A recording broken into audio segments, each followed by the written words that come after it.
Bonjour à toutes et à tous, du moins à ceux que je n'ai pas encore vus. On va commencer donc la deuxième conférence qui sera présentée par Francis Meuret, qui est Product Manager chez Sage. Et il va nous présenter donc les impacts de la réforme de la modernisation des états financiers.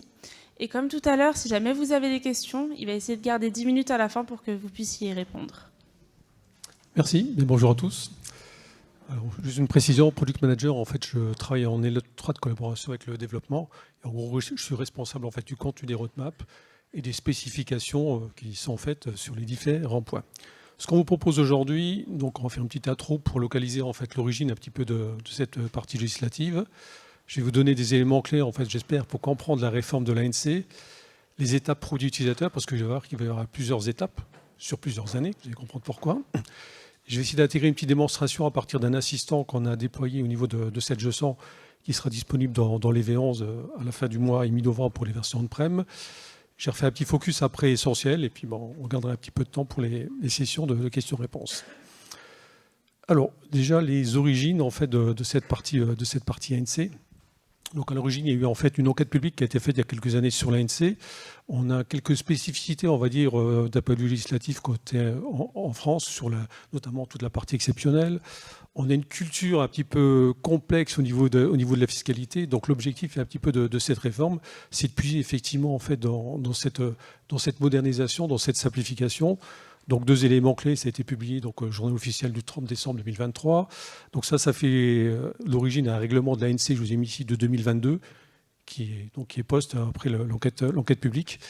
Et ensuite, ce qui nous intéresse beaucoup, c'est la date d'application. Donc la date d'application, les entreprises sont obligées de passer, je vais faire simple, sur le nouveau plan comptable, sur les exercices ouverts à partir du 1er janvier 2025. Concrètement, si vous clôturez le 31 mars, vous devez appliquer ces nouvelles législations à partir du 1er avril. Donc ça veut dire que projetez-vous sur vos situations que vous allez faire. Il va falloir mixer chaque fois anciennes normes, nouvelles normes. Alors les objectifs globalement en fait, de cette réforme, il y a plusieurs aspects. Il y a effectivement faciliter quelque part la digitalisation. On parle de la digitalisation de toute la facture électronique.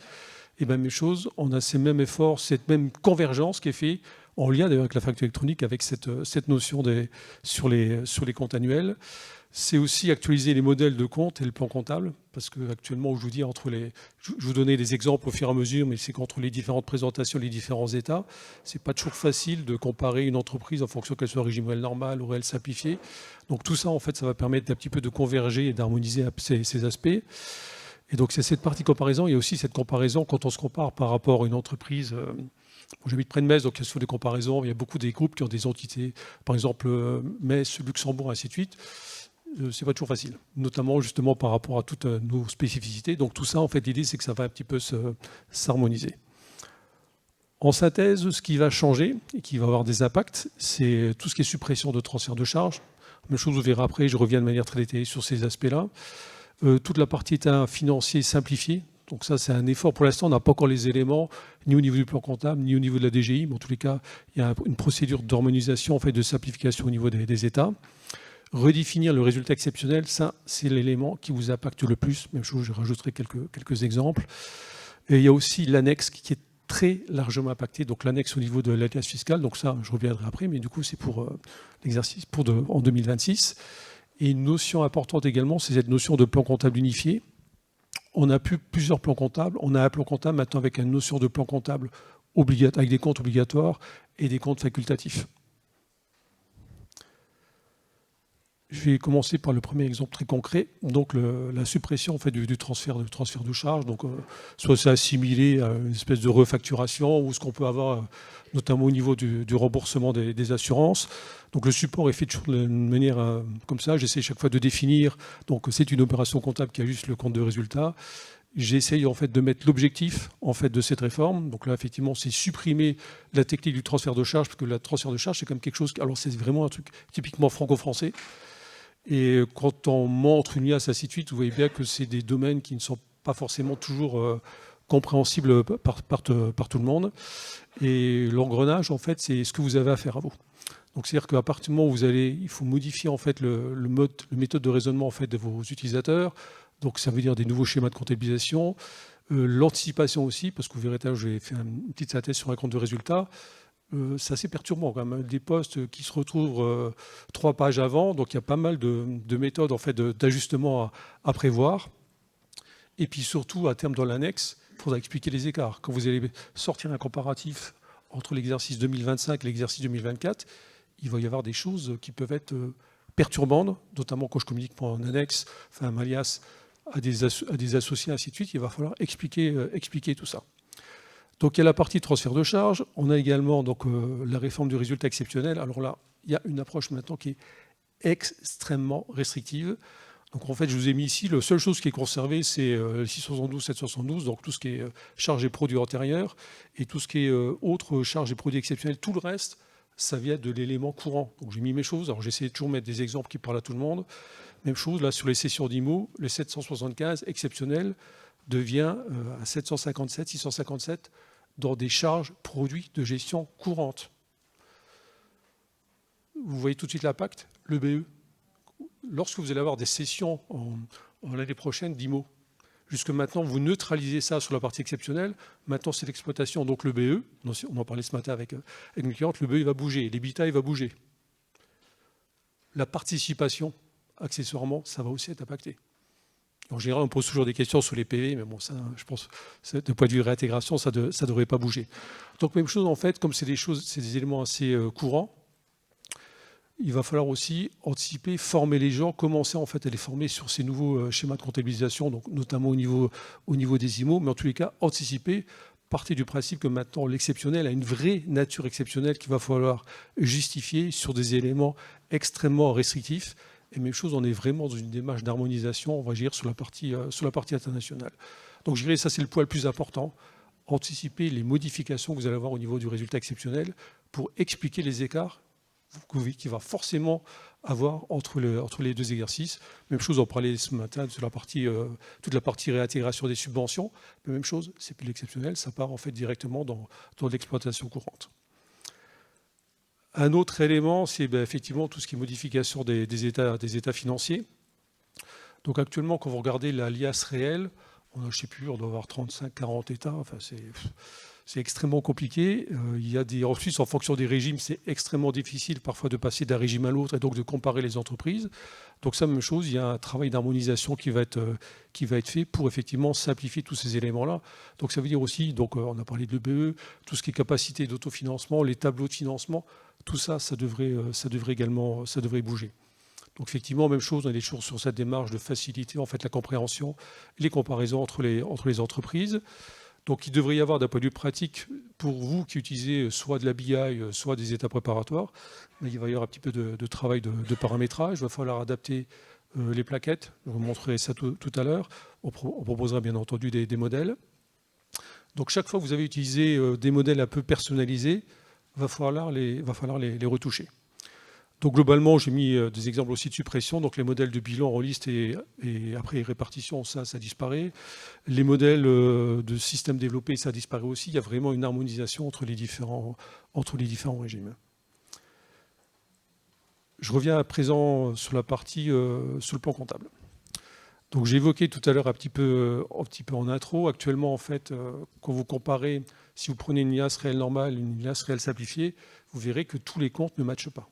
Donc c'est ce que j'évoquais ce matin, que ce soit au niveau du paramétrage, soit sur ECF, soit sur la partie celle état financier, tous ces éléments sont harmonisés de manière à ce que quels que soient les comptes que vous utilisez, ça marche partout. Sauf que là, on va rajouter un élément complémentaire. En gros, pour faire court, il y a à peu près 200 comptes qui sont impactés. Donc je vais revenir en détail dessus, ne vous inquiétez pas, mais ça veut dire qu'il y a 200 comptes qui vont être ajustés, sur lesquels vous allez potentiellement avoir du travail dessus. Même chose, je distingue en fait les différentes phases. Donc, ce qu'il faut retenir, c'est qu'en fait, on va vraiment avoir un système d'uniformisation. Donc, entre le plan de comptable de base, abrégé, ainsi de suite, on est plutôt sur un plan comptable avec une approche unique, avec ce que j'évoquais tout à l'heure, la notion de compte obligatoire et facultatif. Attention, ça ne remet en aucun cas en cause les déclinaisons que vous avez utilisées. Si vous avez utilisé des sous-racines, ainsi de suite, ça ne pose bien entendu aucun souci. Sauf que les sous-racines, peut-être que vous avez créées, il va falloir refaire une nouvelle nomenclature par rapport aux racines maintenant qui sont créées. Et vous verrez, en fait, dans les exemples que j'ai mis, il y a des choses qui sont de l'exploitation courante. Donc, il y a pas mal de choses qui vont bouger. Donc, même chose, on touche à quelque chose, je parle d'exploitation courante, on touche également à des habitudes. Donc il va falloir que vos collaborateurs aient l'habitude d'ajuster un petit peu leurs écritures. Plus vous reculez ces échéances, plus vous allez avoir un travail conséquent pour redresser toute la partie pour la déclaration de l'année prochaine. Et pensez toujours à ce que je vous ai dit tout à l'heure, c'est cette notion de situation. Il va falloir mixer les deux normes. Il y aura également les adaptations. Si vous avez, nous en fait au niveau des ECF, ainsi de suite, on sort, évidemment, on vous propose des modèles de plaquettes. Si vous avez créé vos propres états, vos propres nomenclatures, même chose, il va falloir les adapter. Ce qu'on a fait, nous, actuellement, au niveau des applications, c'est qu'on cumule les deux paramétrages. C'est-à-dire qu'imaginons que je vais faire un état sur lequel j'ai une session d'IMO, je vous montrerai ça tout à l'heure. Je ne veux pas effectivement montrer une balance comparative avec des trous, avec des déséquilibres. Donc, ce qui fait qu'en termes de paramétrage, ce qu'on a fait, c'est qu'on cumule. C'est-à-dire que lorsque je regarde la partie session IMO dans la nouvelle norme, en fait, on cumule donc ce que j'ai évoqué tout à l'heure, les 657 et les 675, de manière à ce que vous ayez une cohérence des comparaisons. Mais attention, sur des postes parfois qui bougent un peu. Autre impact très important, donc c'est la modification au niveau de l'annexe. Donc même chose au niveau de l'annexe, l'idée c'est d'homogénéiser tout ça. Et en fait, donc ils ont publié, si vous pouvez regarder sur le texte de loi, un nouveau tableau avec des nouvelles affectations. Donc là-dedans, on va trouver un nouveau tableau de trésorerie, les modèles de tableau de financement qui bougent, des nouvelles exigences au niveau de la formation. Donc ça, c'est un élément clé aussi. Jusque maintenant, globalement, on avait une IAS un peu pour les petites entreprises, une IAS pour les grandes entreprises, quelques IAS adaptés. Là maintenant, c'est beaucoup plus restrictif. En fait, il y a un nombre d'états obligatoires ou non, en fonction du régime de l'entreprise, en fonction de la taille de l'entreprise, en fonction de l'activité de l'entreprise. Donc même chose, ça, ce qu'on va faire, c'est qu'au niveau de l'alias, donc ça on le fera un petit peu plus tard, je vous donnerai le calendrier tout à l'heure, on va se dire oui, pour typer, on va vous mettre une IAS, on va mettre l'IAS PME 2025, de manière à ce que lorsque vous utiliserez les applications, vous ayez un repère facile entre les normes 2024 et les normes 2025.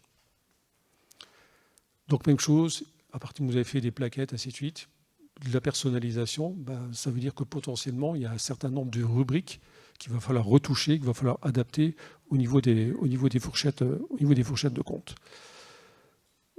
On a fait un petit peu de théorie, je vais vous donner quelques exemples très pratiques, justement pour mieux localiser l'impact de la réforme de votre système d'information.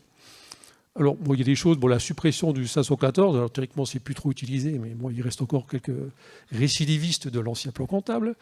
Donc, ça veut dire simplement, c'est pour vous citer un exemple, c'est-à-dire que si j'utilise un 514, c'est pas simplement une OD que je passe d'un 514 à un 512 quelque chose. Pensez au rapprochement, le solde de début d'exercice. Donc, il va falloir rattraper toute cette partie-là. C'est-à-dire que c'est pas simplement, du coup, c'est un transfert de journal. Donc il peut y avoir un petit peu de travail entre l'initialisation, la reprise, éventuellement tous les éléments qui s'en ont rapprochés, je vais les reprendre en détail sur le nouveau compte. Donc ce n'est pas quelque chose qui peut se faire forcément en quelques minutes. Après, dans les éléments aussi qui peuvent être gênants, même chose. Après, même chose, ça dépend de l'entreprise en fonction de sa capacité de réactivité entre les anciens plans comptables et maintenant, la suppression des 400-410. Donc ça veut dire aussi que si j'ai la mauvaise idée d'utiliser encore des anciennes racines 400-410, comment je fais mes règlements? Comment je fais mes rappels? Donc même chose, c'est pas je passe une OD en début d'exercice entre mes 400 et mes 400. Non, il va falloir reprendre en détail. Ou il va falloir traiter de manière plus manuelle toute la partie règlement. Si je veux générer, si je prends 700, je veux générer mes moyens de paiement, je peux avoir du détail. Si je fais du rappel, je vais avoir du rappel mixte entre le 400, le 400 et ainsi de suite. Donc il peut y avoir quelques ajustements. Puis après, il y a du paramétrage aussi. Je vous ai mis ici au niveau des comptes collectifs. Si je prends l'exemple au niveau de la ligne 100, au niveau des tiers, on peut avoir plusieurs collectifs. 401, 403, ainsi de suite. Il va falloir également les adapter. Ensuite, on a une notion de compte de bilan avec correspondance. Alors quand je dis correspondance, c'est-à-dire qu'on a des comptes qui avaient une certaine nomenclature et qui existent avec une nouvelle nomenclature dans la réforme. Autrement dit, ça veut dire que je vais avoir une partie des comptes qui sont reportés en à nouveau et sur lesquels je vais retraiter les à nouveau. Il va falloir que les anciens comptes, je les réaffecte en fait dans leur nouvelle destination.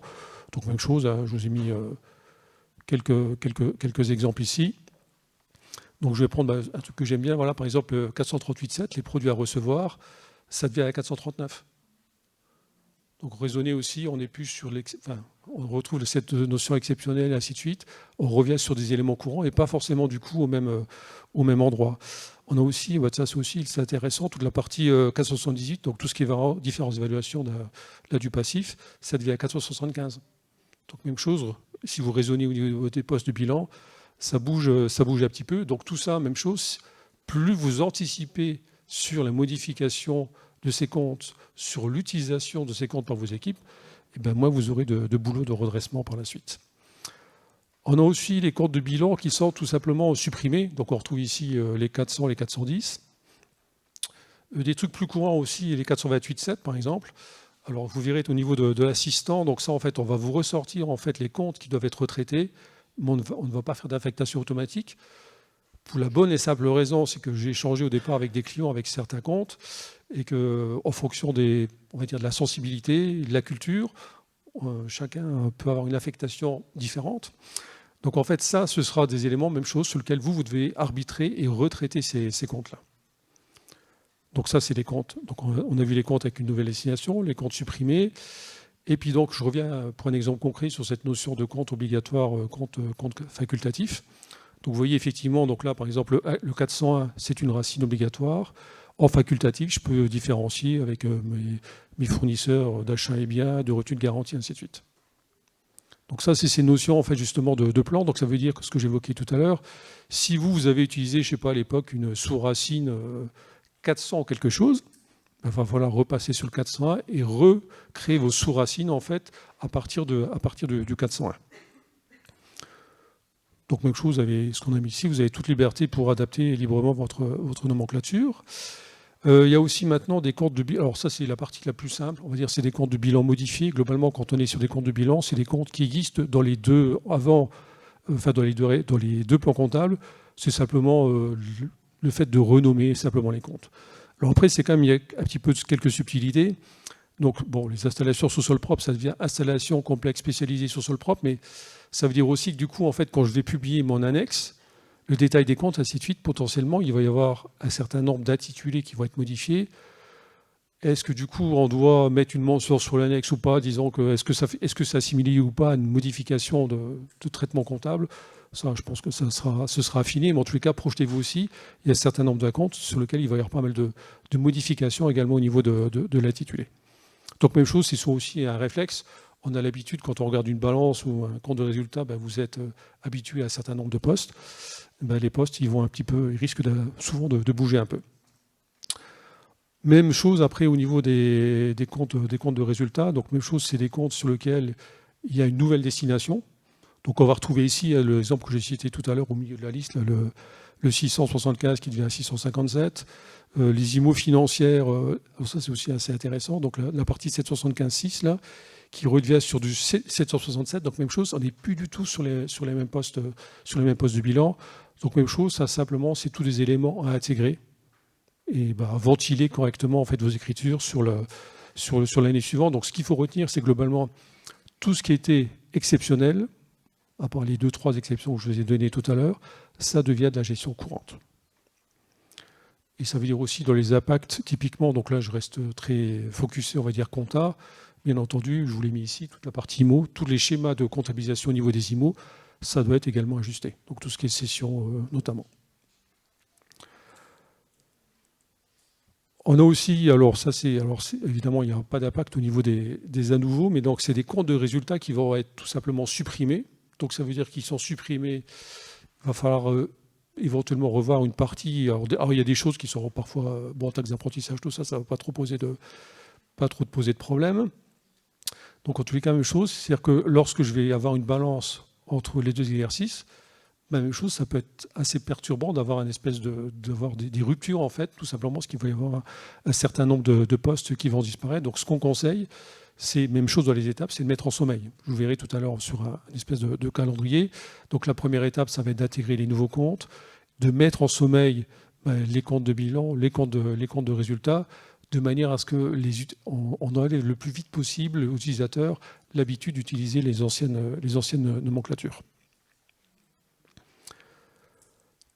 On vous a fait une espèce de calendrier idéal, enfin en tous les cas, ce qui va se passer en tout cas d'un point de vue produit. Alors concrètement, donc au niveau de 2024, ce qui est prévu, donc au niveau de, donc je vais vous parler de ce qui me concerne sur la ligne 100 et de la ligne 1000. Donc là, ce qu'on va livrer dans la version fin novembre fin octobre pour la 100 sur la partie SPC et mi-novembre pour la partie on-prem. Donc on livre des nouveaux modèles, bilan compte de résultats, les jeux d'essai adaptés, donc le bijou, ainsi de suite, pour vous donner un certain nombre de repères si vous voulez regarder un petit peu comment ça se passe avant que vous regardiez dans votre exploitation. Les bilans compte de résultats sont adaptés également. Et puis l'entente comparatif, ce que je disais tout à l'heure, le fait qu'on cumule tout le paramétrage entre les deux réformes, c'est quelque chose qui est livré également en standard. Ensuite, il va y avoir un second impact, c'est ce que j'évoquais, la plaquette. Donc j'évoquais tout à l'heure que potentiellement, sur vos situations que vous allez faire en 2025, vous allez pouvoir les faire avec la nouvelle réforme. Donc ce qu'on va faire, c'est que les plaquettes, on va vous proposer des nouveaux modèles de plaquettes par rapport à ce que je vous ai dit tout à l'heure, en fonction de la taille de l'entreprise, régime, ainsi de suite. Mais on va le faire post-campagne. Pourquoi post-campagne? Parce qu'on ne veut pas générer de stress et qu'au moment en fait, où vous déclarez votre résultat fiscal, qu'est-ce qui se passe? Dans quelle réforme je dois être? Donc en fait, vous faites votre campagne classique, traditionnellement, et on fera ensuite, via une mise à jour fiscale, on vous proposera en fait les nouveaux états de la plaquette. Donc 2024, quelque part en 2025, post-campagne, et ensuite il va y avoir un autre impact, qu'il ne faut pas négliger non plus, c'est sur l'alias 2026. L'alias 2026 va être la première alias qui va être déclarée avec les nouveaux états, nouvelles normes, ainsi de suite, donc de l'exercice 2025. Donc ayez ce calendrier, ce n'est pas une réforme one-shot, et vous verrez qu'il y a plusieurs étapes après au niveau de l'assistant. Donc c'est quelque chose qui va s'étaler 2024, 2025, 2026. Et postérieurement après, parce qu'après, même chose, il va falloir que vous faites des comparatifs. Il y a pas mal de ratios, ainsi de suite, qui sont sortis sur 2, 3, 4 ou 5 ans. Quand vous allez sortir un EBE sur 5 ans, le N-5, il va y avoir une valeur très relative par rapport à la nouvelle norme. On essaie de synthétiser ça aussi au niveau de, globalement, je me positionne côté utilisateur, qu'est-ce qui va se passer? Donc il va falloir que je fasse une mise à jour de mon application. Alors soit de l'application, soit c'est un patch au niveau de la mine, peu importe. Il va falloir former les gens. On touche aux habitudes de gestion quotidienne.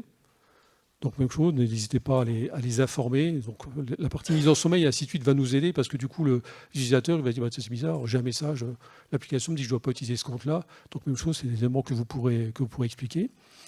Donc il va falloir actualiser le plan comptable. Bon, il y a ce qu'on a évoqué tout à l'heure, notre fameux 514. Et puis tous les schémas. Alors tout à l'heure, j'ai parlé des schémas des IMO. Mais ça va un petit peu au-delà. Il y a un certain nombre d'applications où vous pouvez gérer des formats d'enregistrement paramétrables. Alors que ça concerne la compta, ça concerne les IMO, ça ne concerne pas la GESCOM, mais ça peut concerner aussi la partie des maths, ACS ou SFD. Même chose, il y a une partie peut-être des comptes que vous avez utilisés pour des cas particuliers qu'il va falloir harmoniser avec ce nouveau plan. Il va y avoir le retraitement des à nouveaux. Donc même chose, on va avoir sur une période un peu mixte. C'est-à-dire que début d'année, je vais me retrouver à utiliser, si possible, les nouveaux comptes.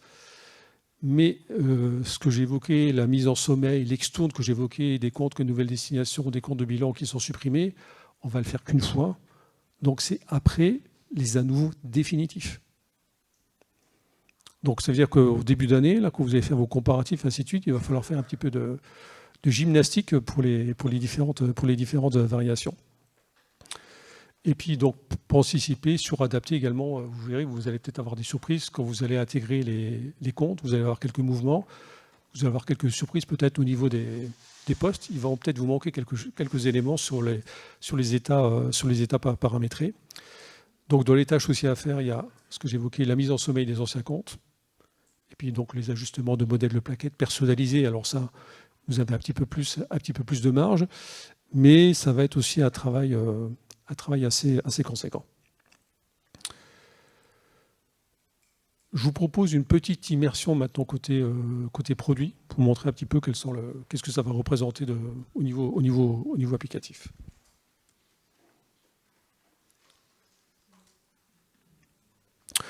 Donc là, je suis sur la ligne 100. Donc là, je suis sur la V11. Et en fait, on a intégré au niveau alors notamment au niveau du plan comptable, on retrouve dans les paramètres société un assistant de ce qu'on appelle l'assistant de modernisation. Donc pour info, ça c'est inclus dans les V11, ce n'est pas une option ni quoi que ce soit, c'est en standard dans les applications.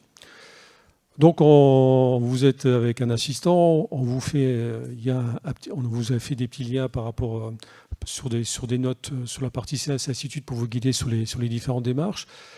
Et on vous propose un certain ordre. Donc, la première chose que j'évoquais dans mon discours tout à l'heure, donc on va commencer par mettre à jour le plan comptable. Donc, j'arrive ici, je fais suivant. Alors, pour des raisons pratiques, le fichier sera directement téléchargeable sur un site internet. Vous n'aurez pas besoin de faire cette partie, mais là, pour la démo, j'utilise ça. Donc, en fait, on va vous proposer d'ajouter... Ah. J'ai la technique qui doit...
Parfait, merci. Alors, je me retrouve sur mon assistant. Je ne vous montre pas la sélection avant, ça n'a pas grand intérêt. Donc, la première démarche par rapport à calendrier que je vous ai évoqué, il va falloir ajouter les nouveaux comptes. Donc, vous faites tout simplement ici suivant. Et en fait, ici, on vous a référencé tous les nouveaux comptes. Donc, vous verrez, il y a un petit peu la liste est assez conséquente. Donc, ça, en fait, ça va vous permettre de récupérer tous les comptes automatiquement. Alors après, vous prenez ce que vous voulez ou pas. Vous pouvez sélectionner, désélectionner, tout, peu importe. Ici, je vais en prendre un, peu importe. Et donc ça, en fait, systématiquement là, je vais récupérer en fait simplement tout le nouveau plan comptable. Donc là, j'ai récupéré, vous voyez, il est présélectionné, j'ai récupéré mon 1209. Donc là, c'est ma première étape. Calendrier idéal, fin d'année, début d'année prochaine. J'ai bien idéal. Et ensuite, je commence les étapes suivantes. Donc je reviens ici toujours sur mon plan comptable. Donc j'ai intégré mes nouveaux comptes. Maintenant, j'ai les étapes suivantes. Donc je reprends ce que je vous évoquais tout à l'heure, mon système de sélection de fichiers. Il sera téléchargeable directement sans cette manipulation. Et donc la deuxième étape qu'on a évoquée, c'est là, mettre en sommeil. Donc ça va permettre, en fait, on vous évoque effectivement en 2 temps. Donc ça, pour les comptes de chargés produits, l'idéal c'est de le faire dès la fin d'exercice, de manière à ce que, quand j'évoquais tout à l'heure, habituer vos collaborateurs à utiliser tout de suite le nouveau plan comptable sur 2025. Plus ils le font tôt, moins vous aurez à réajuster. Donc là, petite particularité, donc il nous donne en fait tous les comptes, donc là j'ai fait un générique, hein. Donc j'ai pris tous les comptes, en fait tous les anciens comptes qui peuvent être mis en sommeil, et je vais changer l'exercice, je vais revenir sur 2022.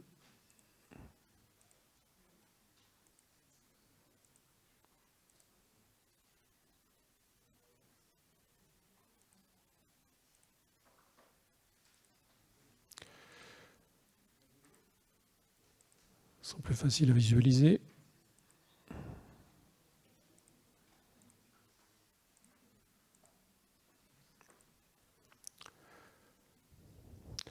Donc ici, en fait, on vous affiche une autre particularité, c'est qu'effectivement, un compte ne peut être mis en sommeil que s'il a été soldé. Ce que j'évoquais tout à l'heure, les fameux comptes de bilan comme nouvelle destination, donc tous les comptes qui vont avoir une nouvelle destination, tous les comptes qui sont supprimés. Donc en fait, tous les comptes-là, donc là j'ai simulé, j'ai quelque chose qui est à peu près réaliste. Je me retrouve avec des choses dans le bâtiment, donc des trucs classiques, hein. Oui, ici de stock de matière, je retrouve ici mes VNC, ainsi de suite. Ce sont tous des comptes que je vais pouvoir neutraliser uniquement une fois que j'aurai réellement extourner. C'est-à-dire que sur les comptes du bilan, quand j'aurai fait le boulot au niveau de mes à nouveau, c'est seulement là que je vais réellement pouvoir mettre les comptes en sommeil.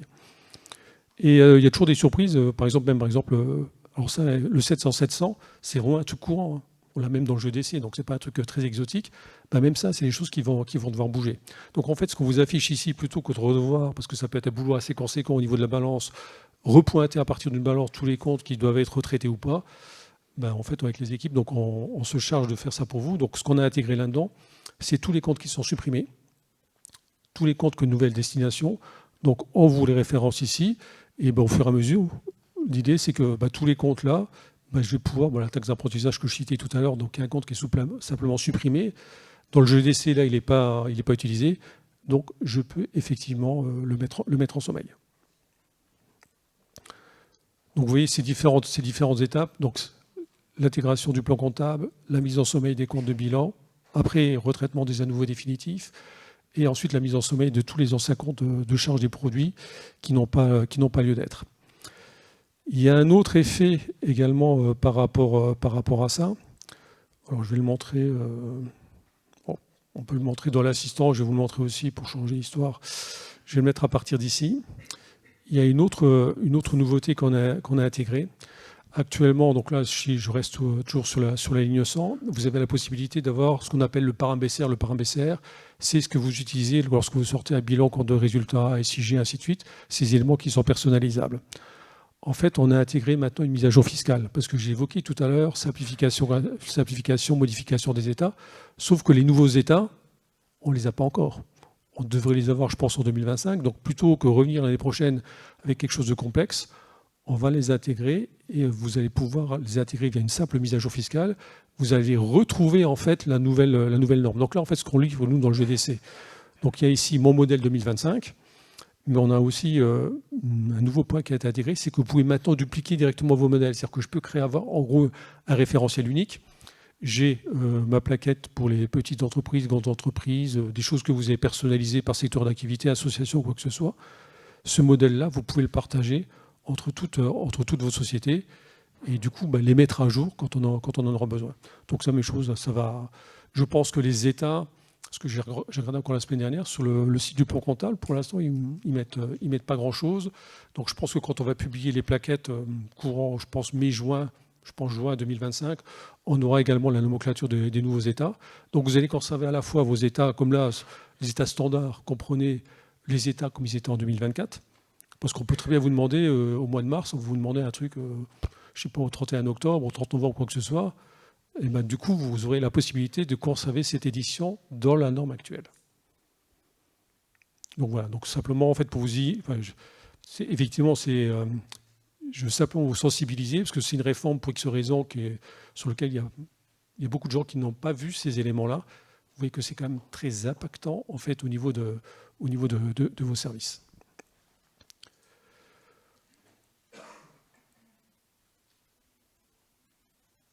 Juste une petite synthèse. Donc, je vous ai fait une petite synthèse ici de l'assistant, hein, simplement donc, ce qu'on a montré, l'intégration automatique, la mise en sommeil des comptes de bilan, les comptes de charge des produits, le fait d'avoir le solde automatique des comptes pour savoir lesquels doivent être retraités. Je vous ai évoqué aussi tout ce qui est ces modèles, les jeux d'essai et le paramétrage. Simplement aussi un petit peu en résumé, donc ce qui est important pour vous, c'est déjà de comprendre la réforme, analyser les impacts donc sur le plan comptable, sur les schémas comptables, sur le reporting, les entreprises qui font du reporting, ça va bouger un petit peu. Tout ce qui est retraitement pré-post-clôture, ça va être un travail qui peut être conséquent. Les impacts, je dirais ce qu'on appelle les impacts contextuels, tous vos verticaux, peut-être vous avez un certain nombre d'écritures qui sont déversées par d'autres applications. Les schémas, ils ont été actualisés, je ne sais pas. Les interfaces, donc globalement, si vous avez certainement aussi des interfaces avec des développements spécifiques, la même chose, si la source n'a pas été modifiée, vous allez continuer à générer des erreurs et donc du retraitement à faire. Toute la partie reporting externe, expliquer les différences de variation, et je pense que vous avez compris qu'il va y avoir des choses assez marquantes. L'anticipation, c'est la mise à jour de la solution, la mise à jour du plan comptable, fin d'année, début d'année prochaine. Je donne le calendrier idéal. Après, plus vous retardez, plus vous aurez de boulot au niveau des directions financières. Et puis du coup, l'impact également au niveau des travaux de clôture. Donc les schémas, le reporting, le paramétrage, tout ce qui est post-clôture, en fonction des applications, si je traite ou pas des à nouveau définitifs, mes rappels, mes relevés, le paiement de mes échéances. Et même chose, hein, c'est toute la partie spécifique, tout ce qui est verticaux. La même chose que vous, à partir de la compta, les autres éléments sur lesquels vous déversez, mais il va falloir effectivement prévenir tous ces intervenants. Je vous ai mis juste un petit point aussi. On a fait un article un peu plus, en tous les cas, si vous voulez rentrer un petit peu plus en détail, sur le site de Sedge, on a fait un article justement qui reprend globalement un petit peu cette réforme. On a même le temps encore pour les questions-réponses. Est-ce que vous avez des demandes de précision? Est-ce que vous avez déjà un petit peu anticipé? Oui, Mme Villeray.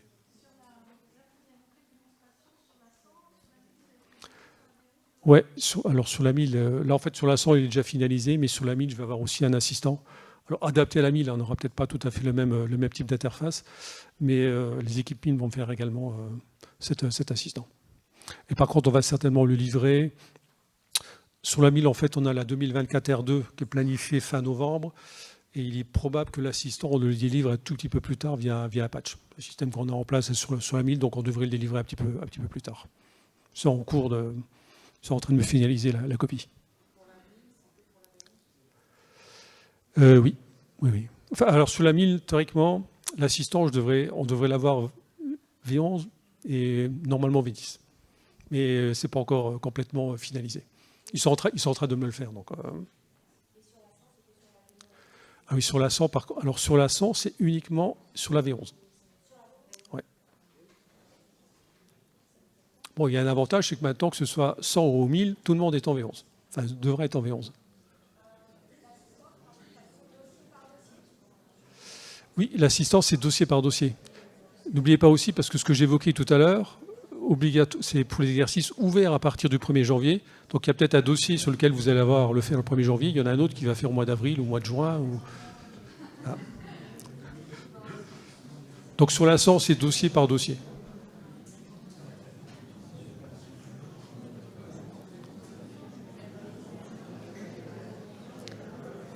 Moi, je vois qu'il y a beaucoup de réactions. Je ne voulais pas vous effrayer. Hein, mais bon, il vaut mieux anticiper et puis simplement étaler cette charge sur 2025.